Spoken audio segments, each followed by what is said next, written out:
practice. I'm now onto short iron, so 8 and 9 iron is what I'm working on at the moment. I hope you can see the screen behind. What I'm looking for here, it's not about power, it's about consistency. These are the clubs that I'm trying to put on the green all the time and close to the flag sometimes. So the screen that I have up here from TrackMan is the dispersion screen. So in the white is where my 9 iron is landing, and I'm really pleased with that. They're all really tightly packed. And in the yellow is my 8 iron. Little bit more dispersion on that, but you'd expect that. The longer the club, the slightly wilder you might be with it. But I'm really having an enjoyable time here hitting balls. One of the things that's coming out of this, I'm noticing I'm missing a lot of 9 irons just left. So I'm actually pulling them a fraction. That's something I might work on later on in the week. So I'm going to get back to my practice and I'll talk to you guys soon.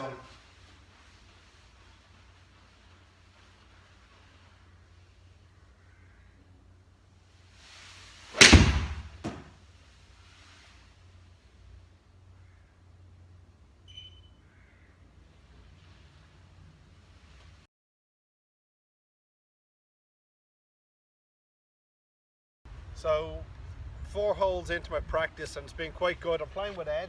You guys all know Ed at this stage. Hey guys. I'm 4 holes in and I've hit iron off the first 2 tee shots. Not hit them great, but I've been in good position because I've kept it pretty straight. Short irons into green, so I'm happy with the strategy there. If the wind kicks up, I'll obviously play a bigger club. And number 3, good par 3, and I found myself in a bunker on 3 and 4. Sand is a bit compacted, so you can be sure when I get back to my own place I'm going to be removing some of the top sand and getting used to that compact sand for my bunker shots. Put a bit of effort in there. Otherwise it's been an interesting couple of holes. We're going to continue on. Let's see how we get on.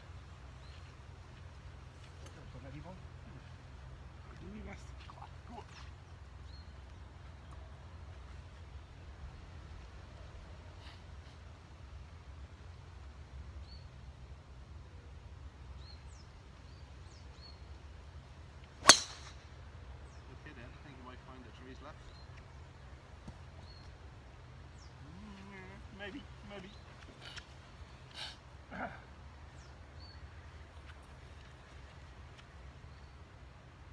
So this is a par 5 for me. What I'm wondering here now is, typically I don't get home in 2 on this hole, and there's bunkers in the fairway which are right in my zone. And I'm wondering whether I should be hitting driver or 3 wood. So we're going to try driver, see what result we get.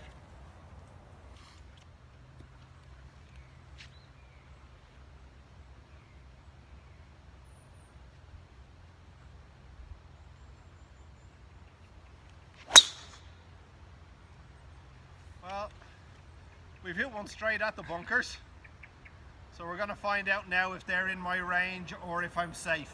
Let's go see. So we've gone through 7 holes and it's becoming obvious that my short putting work is certainly helping. I've had a couple of really long putts where I've knocked them up to maybe 4 or 5 foot, and I've knocked them in up and down on the 5th.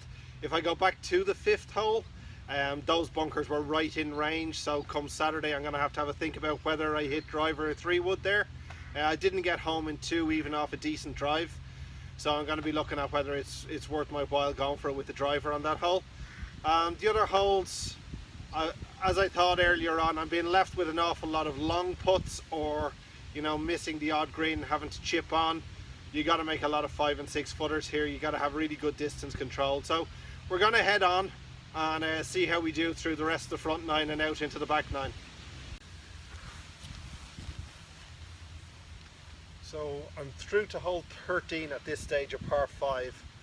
What I've seen now in the last few holes, 8 and 9, you've got to keep the ball down the left hand side of both of them. 10, you want to be down the right hand side of that. 11's good par 3, probably stay down the left side of that green as well. There's a big gaping bunker on the right. And then when you come through to 12, definitely down the left. I don't need driver there. Rescue off the tee will do me nicely. Coming up 13, nice par 5, nothing spectacular. I'm probably going to have flat cam to reach it though. If there's a wind into me, there's bunkers right in my range. So I'll have a look on the day and see what the wind conditions are like, make a decision then. So let's move on, see what else we've got ahead of us. So we're through to the 16th. 13 par 5, as I said, want to stay away from those bunkers on the left. Coming down 14, it's a dogleg left and you really have to hit it through the corner. You can't leave yourself on the short side, it leaves very little room to see the green. Then going down 15, par 5, get out on the right hand side, opens up as the green as you go in. And now we're on 16, it's a very straight hole, but there's a river runs down the right hand side of it. There's trees down the left, so I want to favour the left side without ending up in trouble. But let's go, it's a tricky green here, so let's go and see how we get on with it. So guys, we're through to number 18 at this stage. 16, very tight tee shot. It's a good hole. I definitely don't want to go right, there's water down there, so I'm going to favour the left half. But going into that green, it's a tricky green, you got to hit good shots. 17's a good par 3 for a straight hitter like me. I just got to make sure I take plenty of club. The bunker at the front is the real danger for me. Then coming up 18, just keep it left. Keep it left. The out of bounds creeps in very quickly on the right hand side, and don't be expecting a birdie when you come to this hole, unless you got Eddie's power. Left with 2 iron into the green for my second. That's it. Thanks for the day, mate. Great, thank you very much. Enjoyed it. Thank you. See you later. Hi guys, so that's my practice done in Beaverstown for today. Interesting track, definitely a bit of work to be done on driver. Putting was okay, chipping was okay. Long irons need a bit of work, and I probably didn't hit the short irons as close as I'd like to. But things to work on, and one change to the schedule now is, having seen their bunkers, I need to practice playing off a hard pan. I'm sure any of you guys who follow me have already seen the video where I show you how to play off hard pan, so I'll just put a bit of practice in there and I'll be ready to go. It's all good, it's all good. Talk to you later, guys.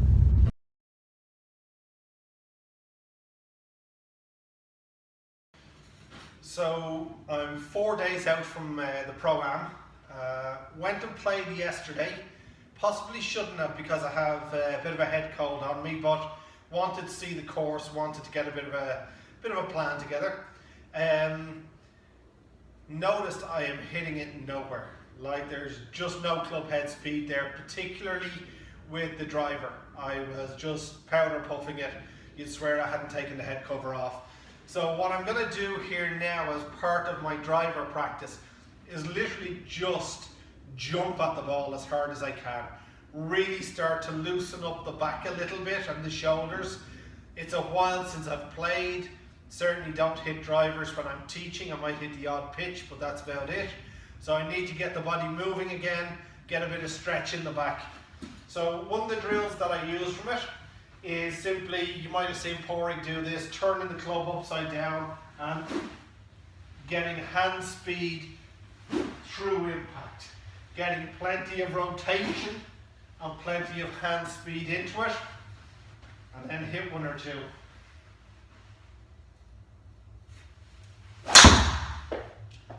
Oh, that's not sailing right. It's alright, the course marshals will find that. We'll be okay. So again, a little bit of a warm up.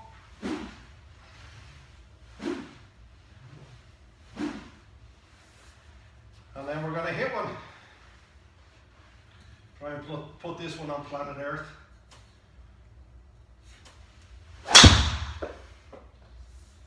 Yeah, a little bit better. Still no real yardage in it, but in all honesty, on this course, if I can knock it out there, you know, 280 and straight, like most member courses, I'll do fine on it.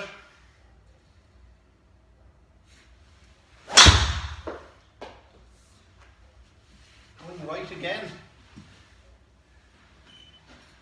Let's see if we can just get one with speed and on target. Going right again. I got a bit of speed though. I'm going a little bit quicker. So let's go see what's next in the practice. Talk to you in a bit.